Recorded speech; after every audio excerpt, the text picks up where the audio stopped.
This is the Value Investor Podcast with Tracey Reineck. All things value, all the time. Welcome back, value investors. After I did a recent Zacks Market Edge podcast on Zacks number 5 strong sell stocks, I discovered that a lot of the Chinese stocks have sold off hard. Now, many of you know, if you follow me on Twitter or StockTwits, that I'm not a fan of the Chinese stocks. That's why this was all news to me. I'm like, what? The Chinese stocks have sold off? Because I don't own any, and I don't own any in my Zacks portfolios either. So my own personal portfolio or in the Zacks portfolios, I don't own any directly. I'm sure, I have exposure because I own companies that do business in China, like Starbucks, but I don't own any direct like ADRs of Chinese companies. So yeah, many of the Chinese stocks have sold off hard. So as value investors, maybe it's time to take a look, right? So I've also noticed that many of the viewers had been calling into Jim Cramer on his Mad Money show, and they've been asking about him quite consistently recently. So then I knew something also had to be up if a lot of people started calling in there and asking him about it. So it is time to check in and see if any of these are values or are they value traps? Now, I've done this show on the Chinese stocks before, but it was a couple of years ago now, I believe, the last time I did it. So things have changed. And like I said, the stocks have sold off here in 2021 for the most part, the ones I looked at least. And so this might be a buying opportunity in some of these names, right? So let us recall what the difference is between a value stock and the value trap, because they can look very similar, but there is definitely a difference, and you don't want to get caught in one of the traps versus just buying the solid value stock. So value stocks, remember, have low classic value fundamentals, like a low price to earnings ratio, low price to book ratio, low price to sales ratio, and low pegs.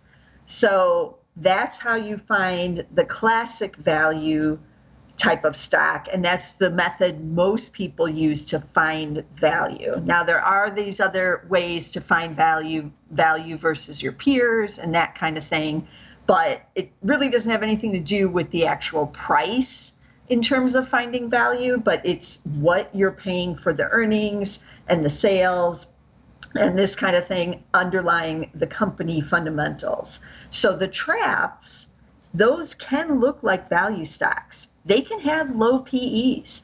They can have these other low fundamentals the same way.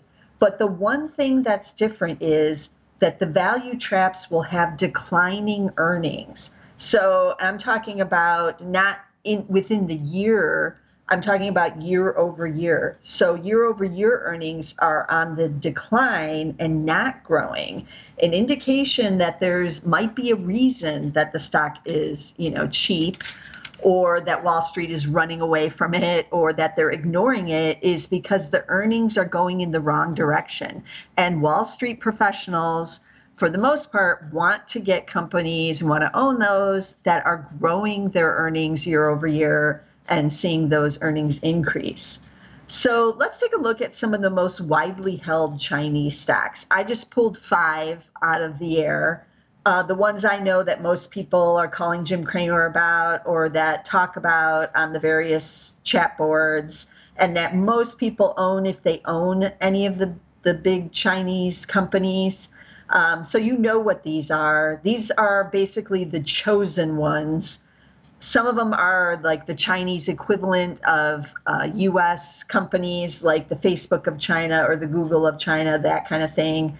And these companies were supposed to be like the golden ticket. They were the way to access billions of users in China because Facebook can't. So you can own the Chinese equivalent because they can. So how could you not want to invest in these these like just huge giant tech giants that are still growing?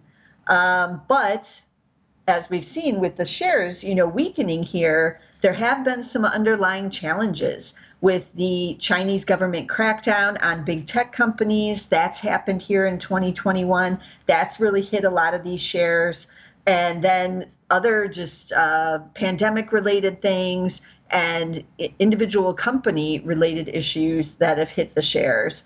And then just when the growth stocks have weakened, most of these Chinese companies are still growth stocks. So they have joined in that weakness as well. So could some of them be values here with this sell-off, or are they the traps? So let's dive right in. I picked out 5, and so let's take a look.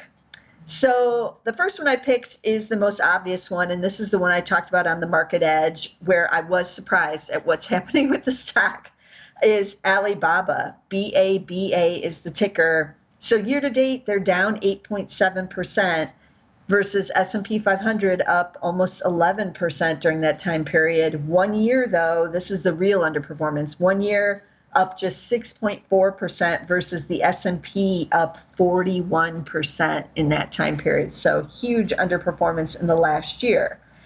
So the PE now, however, is at just 18 times. So this one is actually getting to be kind of cheap here on a PE basis. The PEG is 1.08 here. So the PEG even is getting close to a value PEG. But we have to take a look at those earnings because that's the key, of course, right? So fiscal 2021, they made $9.94. Fiscal 2022 expected to make $11.45, a gain of 15.2%. Fiscal 2023, $14.42, up another 26%. So we are seeing earnings growth year over year, 15% and then 26%. So we're not seeing an earnings decline, so no trap here. The estimates, however, have been cut for 2021 and 2022. 5 of them were lowered, only 1 was raised for 2022. So that's why it currently has the Zacks strong sell ranking, because the analysts have been adjusting those earnings estimates and they have lowered them recently. So that's where you get the Zacks rank. But the actual earnings growth is pretty nice here. I took a look at first quarter. Revenues were up 64% year over year. Their mobile monthly active users in China was 925 million, up 20 million from December. So still seeing, again, that growth. The shares are getting more attractive here. So I actually think that this could be a value here, Alibaba, for those of you who are interested in some of these large cap Chinese stocks, that the shares, now that they haven't really done anything, but those earnings are on the move higher, means that the PE is contracting here instead of expanding. So yeah, Alibaba is a value here, a value stock. Okay, the second one we're going to look at is JD.com, ticker JD. This is similar to Amazon in China. It's used by a lot of the consumers. They do a couple different business methods, though. They have logistics, they have the huge retail arm, and they have what they said was a fast growth in advertising services. So similar to what you find, again, at Amazon, maybe not with the movies and all of that stuff, but the retail side is very similar. So year to date, these shares are down 16.5%, but still up 47% over the last year. That is beating the S&P 500, which is up 41 to 42% in the last year. So still has a pretty good 1 year track record, but the shares have somewhat gone on sale here. So let's take a look at those earnings. 2020, they made $1.62. 2021 expected to make $1.60. So down slightly, 1%. So down 2 cents. That'll probably change as the year goes on. Basically flat. But 2022, analysts see more growth resuming and up 44% to $2.30 there for 2022. The estimates have been cut for both 2021 and 2022 in the last 2 months, with 3 cut for both years, but none of the estimates have been raised. So analysts a little pessimistic here. This one is also a Zacks number 5. a strong sell currently. So revenue, though, in the first quarter was up 39%. So they don't seem to have an issue on that part of the equation. They're still seeing the strong revenue growth. But so let's ask the question, is this a value or value trap? They're not really seeing any earnings growth for this year, but it is basically flat. So not too much of a trappiness here. And I do like that they're expected to see the big growth happening again in 2022. If that does result, then this is, looking a little bit more attractive. But the PE ratio is still pretty high here at 45 times, but the PEG is just at 1. So PEG is telling me there's a little more value there, but the PE is still pretty high, even with these shares down 16% year to date. So keep that in mind, but on a basis compared to where it was, this is looking more like a value here as well. So the third stock is Tencent, ticker TCEHY. So it's one of those five letter tickers, TCEHY. And year to date, these shares are up 9.7%. So just a little bit under the S&P 500 there at about 11%. And 1 year up 49.6%. So beating the S&P on that. What does the earnings outlook look like? 2020 made $1.84. 2021, $2.39. So that's a gain of about 30%. 2022, $2.92. Analysts looking for another gain of 22%. So we have some nice earnings growth there over the next 2 years. So that's not the trap, right? The PE is at 32. For some reason, we have no PEG, but the PE is at 32. Pretty pricey, but not extreme. And this one you're not getting on sale quite as much as year to date. They are up the 9.7%. So there's that. Maybe that's why they're a little bit more elevated. So Tencent is in social networks. So it's kind of always been called the Facebook of China. So social networks, games, online advertising, and a big fintech and business services side as well. They have the WeChat there, and they had 1.242 billion monthly active users in the first quarter. Revenue was up 25% year over year, and that year over year comparison would have been to the lockdown quarter of the prior year in the pandemic over in China. So keep that in mind as well. This one is not a 5, it's a number 3 hold here. So yeah, this one is looking like a nice growth stock here with an attractive valuation, but I wouldn't call it dirt cheap by any means. If it pulls back some more, if the shares weaken, then this one, Tencent, could be much more attractive.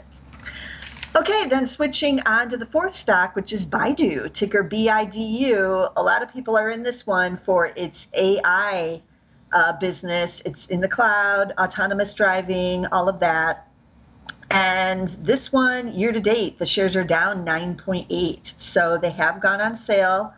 1 year, they're still up 88.9%. They did soar into February of 2021 before this downturn began. So this could be a buying opportunity if you're interested in this one, but is it a trap? So 2020, they made $9.80. 2021 expected to make $9.82.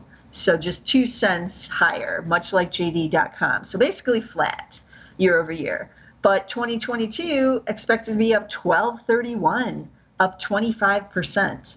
So again, this does mirror like JD.com, where the analysts are much more bullish going into 2022.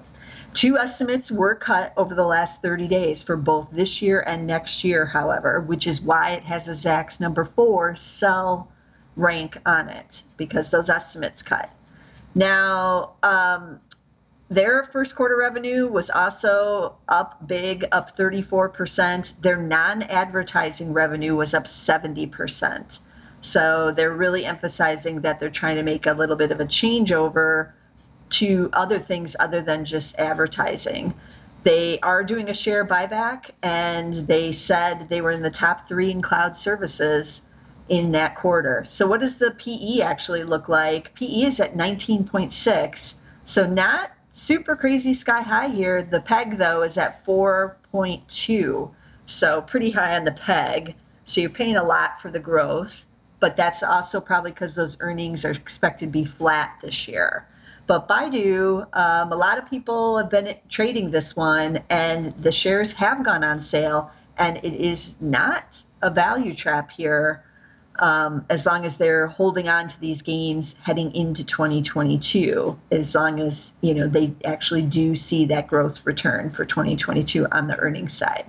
So that's Baidu, ticker BIDU. And then we're going to wrap it up with something a little bit out of the range of these other four, which is TAL Education, TAL. I know many of you have been in these.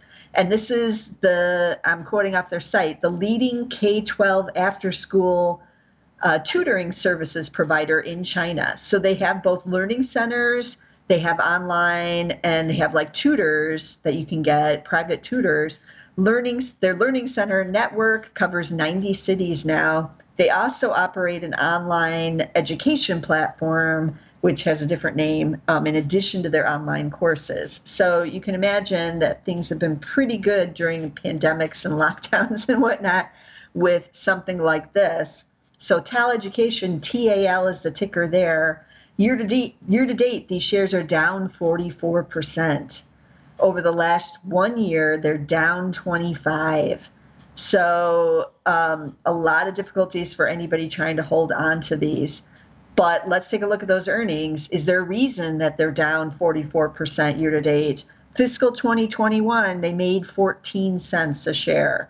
Fiscal 22 expected to make 61 cents, up 335%. Then fiscal 23, 98 cents, up another 60%. So the earnings are going in the right direction in a big way, and some nice earnings growth there. But the PE, even though the shares are still down 44% year to date, PE is at 69. PEG is at 2.1 to be exact. So still a little pricey on the valuation side, even with the shares coming down to earth per se, but no value trap here. But you are paying a decent amount for that growth, but no trappiness. So I guess we should conclude. And I want to say I didn't look up any of these before I picked them. And so I had no idea if there would be any value traps in any of these, or if they would all be values, or what their valuation was like. I just knew that there'd been weakness in the Chinese stocks. So I was as surprised as anybody when I dove in to see what was happening. So the earnings outlook for these 5 Chinese stocks looks quite impressive, actually, and mirrors what is happening globally coming out of the recession. So no trappiness here heading into 2022. A little bit of a lag with a couple, JD and Baidu here in 2021, a flatlining a bit. So taking a break, as you might say, but then hopefully resuming that growth for the following year. So it's all a matter of what you're paying to get those earnings and the valuations you're able to get. But as some of these continue to weaken a bit here on this growth weakness, you might be able to get even a better deal on some of these. So that's something to keep in mind too, because the trend right now for all of these on the chart, other than maybe Tencent, which is up a bit here this year, is still to go lower. So the trend is still not, the momentum you hope to see in some of these, but that's why they're values, or at least have value characteristics, right? Because Wall Street is ignoring them, and the rest of investors and traders have been disillusioned and have gotten out and are too scared to get back into some of them either.